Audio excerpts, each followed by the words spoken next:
O Senhor é a minha força e o meu canto de guerra, pois Ele me salvou. Salmos 118, verso 14. Agradecemos a Fátima Anísio, que nos envia este bonito verso. Faça com a Fátima, escreva pra gente no YouTube, canal Reavivados, aliás, por sua palavra NT do YouTube. Escreva lá, mande pra gente sua mensagem, faça seu pedido de oração. Nós estamos sempre orando pelas pessoas que escrevem ali. Bem, é uma família, mais de 300 mil pessoas inscritas em nosso canal. Isso é uma benção. Lógico que a gente quer 200 e poucos milhões, como é o número dos brasileiros, e espalhados por aí os que falam português e espanhol também, para o programa Reavivados por Sua Palavra em espanhol, que é um lindo programa também. Muito bem, nós estamos aqui graças aos Anjos da Esperança, e eu quero mandar um abraço para todos vocês que têm contribuído para que esse evangelho seja pregado em português e espanhol em todo o mundo. Pessoas que estão espalhadas por aí estão nos acompanhando, lendo a Bíblia todos os dias com a gente, neste plano mundial de um capítulo da Bíblia todos os dias. Então não perca essa oportunidade de nos acompanhar e acompanhar toda a programação da Novo Tempo. Aqui está o número telefônico, se você quiser se tornar um Anjo da Esperança, basta ligar para cá, você vai ter todas as informações. E com respeito ao YouTube, vai lá, se inscreva em nosso canal, dê um like, clique no sininho e compartilhe a mensagem de hoje com alguém. Nossa, eu vou compartilhar hoje a mensagem com 2 pessoas. Olha que coisa impressionante. Vamos triplicar o número de pessoas que estão vendo o nosso programa, não é? É isso. Que Deus possa abençoar você a fazer desta forma. Queremos agradecer você que está conosco às 6 da manhã e às 3. Um grande abraço. Você que continua estudando a palavra, não é? Ou a qualquer hora do dia, através do YouTube, do NT Play. São maneiras de você também compartilhar e assistir. Quero oferecer para você esse curso Ensinos de Jesus, também com o apoio dos Anjos da Esperança.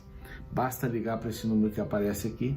São 18 temas e eles sempre vêm com esta proposta. O que Jesus ensinou sobre a ressurreição, sobre o juízo, sobre a morte, sobre a sua volta. Questão. Você preenche no final um questionário e recebe um DVD. Olha que lindo. Faça o seu pedido agora, guarde este número para encaminhar para os amigos também, depois de preencher aí um pequeno cadastro para você, para saber para onde você vai receber, né, este material. Então, passe para os amigos. Maravilha? Bom, nós estamos estudando a segunda carta aos Coríntios.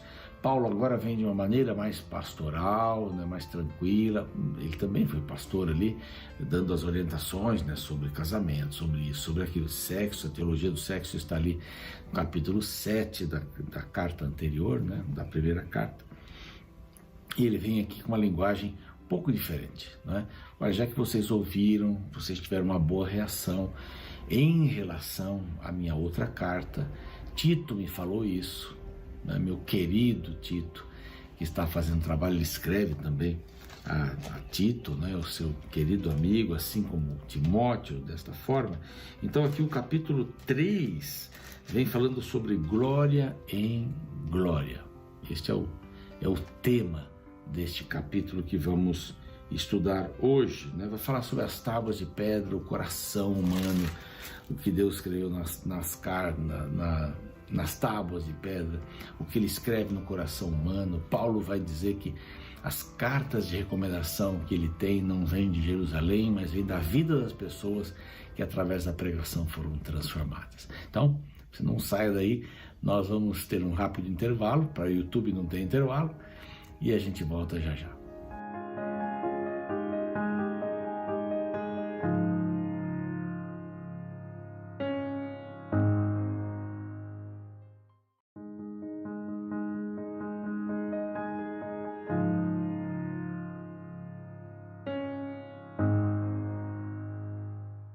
Muito bem, já estamos de volta com o seu programa Reavivados por Sua Palavra. Vamos estudar hoje a segunda carta aos Coríntios, capítulo 3. Aqui é um tema muito bonito, muito relevante também. Devemos nos lembrar que Paulo estava sendo acusado, né? Primeiro de não ter ido, cumprido a sua palavra. Então alguns líderes falsos que vinham lá de Jerusalém estavam disseminando doutrinas errôneas com respeito ao cristianismo, que queriam que os cristãos lá de Corinto ainda mantivessem alguns ritos judaicos que eram apenas uma sombra da cruz do Calvário, que foram abolidos na cruz, né? Esses ritos todos, matança de cordeiros, tudo que tinha que ver com o ritual do santuário, morria, acabava em Cristo ou na morte de Cristo. Então Paulo tinha esses inimigos que viviam disseminando: Paulo é assim mesmo, Paulo de si não vem, e Paulo vai se justificando. Ele primeiro fala que seu ministério é um ministério de triunfo, aqui no capítulo passado. Agora ele vai dizer que o ministério vai de glória em glória, de glória em glória. E o primeiro verso diz assim: começamos porventura outra vez a recomendar-nos a nós mesmos, ou temos necessidade de algumas das cartas de recomendação para vós outros ou de vós? Vocês acham que esses meus inimigos falando aí vão me fazer ter uma carta de Jerusalém de novo para trazer aqui para eu ser ouvido por vocês? Meus queridos, esta carta de recomendação é a vida de vocês. Olha lá o verso 2: vós sois a nossa carta escrita em nosso coração, conhecida e lida por todos os homens. O que o Evangelho fez na vida de vocês, eu preguei esse Evangelho para vocês. Vocês foram transformados, e isso não deveria ter nenhum momento de dúvida. Vocês são essas cartas de recomendação. E essas cartas de recomendação, que são estas vidas maravilhosas, né, que estão na igreja, que é a sua vida, essa carta de recomendação, não foi escrita, verso 3, com tinta. Não foi escrita com tinta. Mas ela foi escrita pelo Espírito do Deus vivente. Não em tábuas de pedra, mas em tábuas de carne, isto é, nos corações, por intermédio de Cristo, que temos tal confiança em Deus. Então, a vida transformada de vocês diz que o Evangelho que eu estou pregando é de fato. Lembram-se de Gamaliel, quando disse lá no Sinédrio, estavam querendo acabar com Jesus, ele disse assim: gente, não se preocupem, se essa mensagem for de Deus, ela prospera; se ela não for de Deus, ela morre. Então vamos ter paciência. Foi muito equilibrado Gamaliel, que foi um dos professores aqui de Paulo. Calma, vamos ver os resultados. A gente só pode avaliar alguém pelos resultados da sua vida. Como eu disse aí, acho que foi no capítulo passado, você só sabe se um aluno foi exemplar e estudou na hora da prova. Ali não tem jeito, não tem choro nem vela, como diz outro. Se ele estudou, ele vai colocar ali. Então alguns vão assim: eu vou no chute. A gente gostava na faculdade e tal, quando tinha alguma prova de falso verdadeiro e tal. No mestrado já é diferente um pouco, Você tem que escrever, dissertar. São as ideias que você vai aprendendo, vai compartilhando. Doutorado também. Você tem que fazer ali os papers, fazer aí as monografias, para poder mostrar: eu estou entendendo esse assunto e eu quero me aprofundar nesse assunto. A vida cristã é a mesma coisa. O Evangelho que Paulo pregava, e prega até hoje, o Evangelho que ele pregava, se não transformasse a vida das pessoas, quer dizer, se a verdade que ele anunciava não fosse de fato transformadora, as pessoas estariam perdidas. Mas ele diz assim: eu não preciso de cartas de recomendação, como alguns estão pedindo aí. Estão dizendo: não, peça para ele trazer as cartas. Cadê as cartas de recomendação? As minhas cartas são as vidas de vocês, que foram transformadas. Essas cartas foram escritas não com tinta, mas pelo Espírito do Deus vivente. Não foram escritas em tábuas de carne, em tábuas de pedra. Aí ele já começa a fazer uma alusão a Moisés, e ele vai terminar fazendo essa alusão até o final do capítulo 3. Então assim, não foram escritas assim, foram escritas no coração. Assim como a lei precisa ser escrita no coração. Não serve você só seguir a lei, é isso que ele vai tratar um pouco aqui. Não serve você seguir só a lei. Primeira coisa, segunda, terceira coisa. Eu já contei aqui que eu fazia listas de pecados meus, eu vou vencer esse daqui, vou trabalhar nesse daqui e tal. E aí eu vencia um, de repente aparecia outros. Porque eu sou assim, eu sou pecador. Ninguém vai ficar perfeito aqui nessa terra, hein? Não vai ficar. E não é por isso também que eu vou largar e dizer, sou perfeito mesmo, então deixa lá a coisa, deixa a vida me levar, a vida leva eu. Não é isso. Tem que tomar minhas decisões. Não adiantava nada Paulo ter pregado e estas cartas ficassem sem serem escritas. Mas elas foram escritas nas vidas das pessoas. E ele fala aqui, né? Então, não em tábuas de pedra, mas em tábuas de carne, isto é, nos corações. E ele vai dando essa explicação, né? E é por intermédio de Cristo que temos tal confiança. Não que por nós mesmos sejamos capazes de pensar alguma coisa como se partisse de nós. Pelo contrário, a nossa suficiência vem de Deus. Eu estou pregando, mas isso não vem de mim, vem de Deus. A nossa suficiência vem de mim, vem de Deus.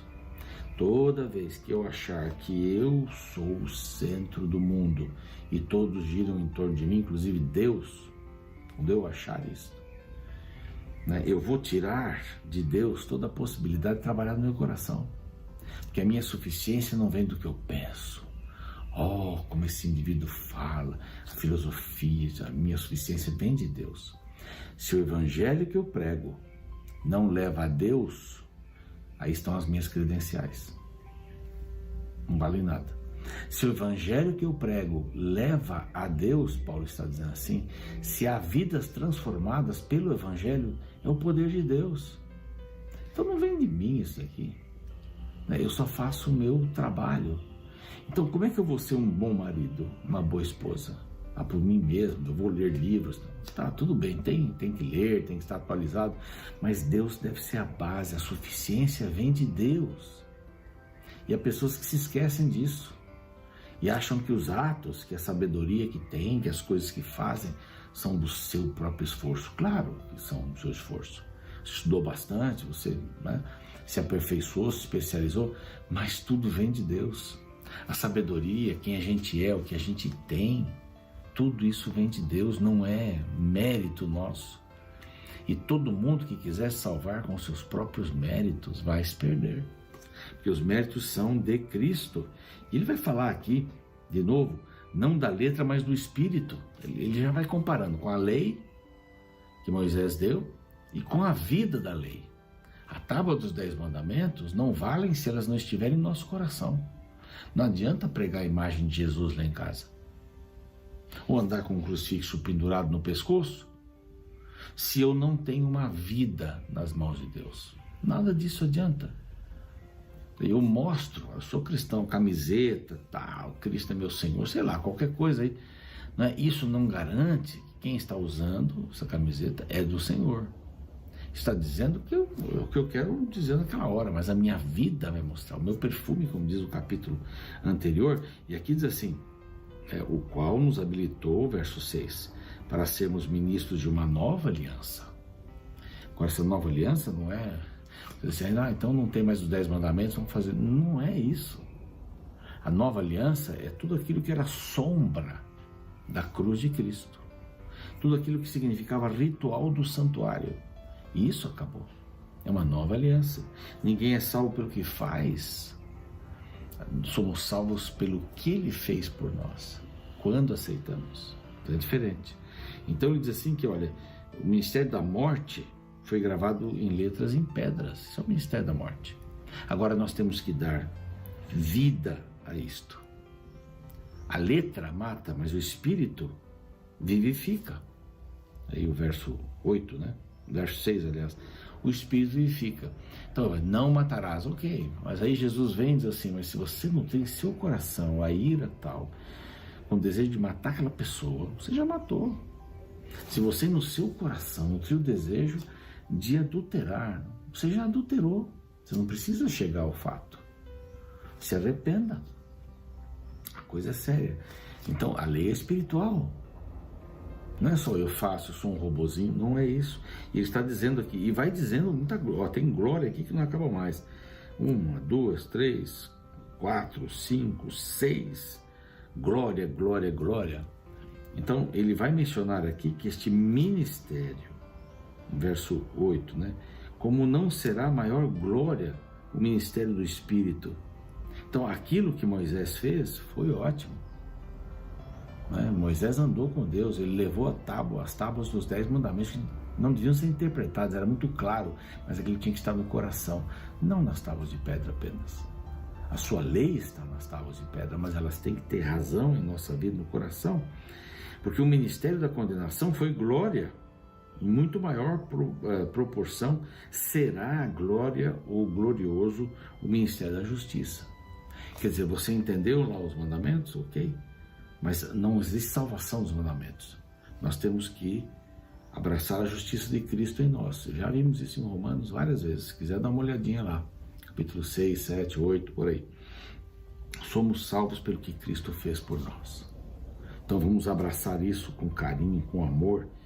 E vai desde o momento em que a gente desvanece no verso 7, né, até o crescimento no verso 11.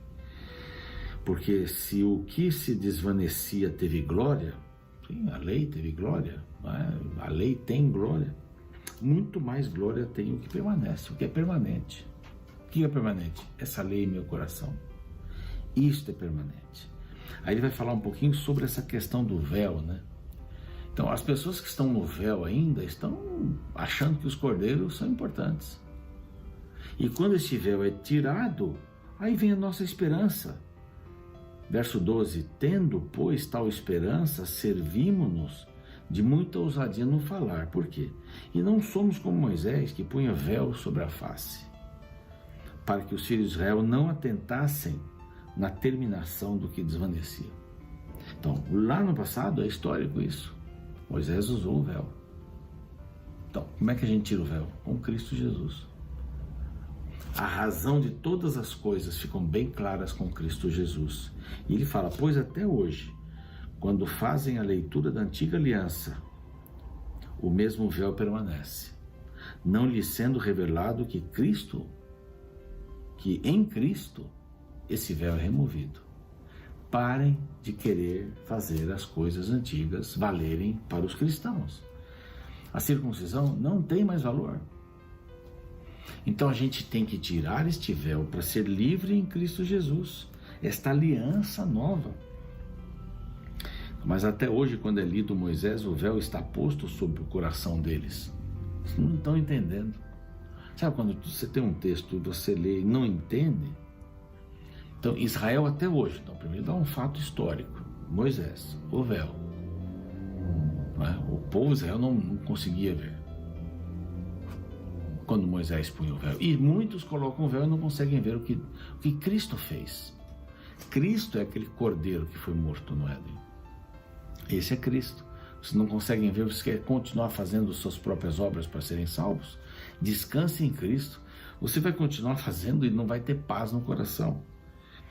Não é? O véu, ele diz assim, quando porém alguns deles, verso 16, se convertem ao Senhor, o véu lhes é tirado.